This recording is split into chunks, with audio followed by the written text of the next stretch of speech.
C'est devant une foule immense que le président russe lance le début des commémorations. Je vous félicite à l'occasion de la grande victoire. Hourra!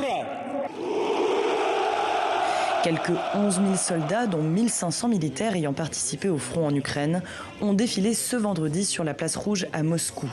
Une démonstration de force terrestre, technologique, aérienne, mais surtout diplomatique.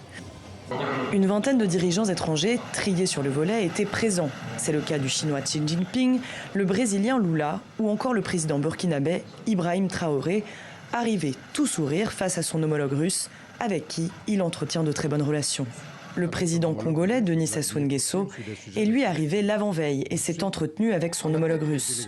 Vladimir Poutine a rappelé le rôle significatif de Brazzaville dans la guerre de 1945, une reconnaissance bien accueillie par le président congolais.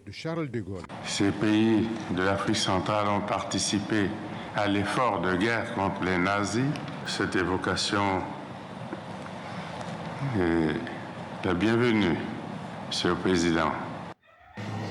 Était aussi présent le président égyptien Al-Sisi, le bisso-guinéen Umaro Sissoko Embalo ou encore le zimbabwéen Emmerson Mnangagwa. Le déplacement de ces chefs d'État africains à Moscou, malgré le contexte de la guerre en Ukraine, semble acter la consolidation des liens entre la Russie et certains pays du continent. Ce n'est pas la première fois que des dirigeants africains y sont, mais c'est la première fois qu'ils y sont de façon symboliquement aussi avec un tel poids. C'est-à-dire qu'avant, c'était purement protocolaire. Ça passait presque inaperçu.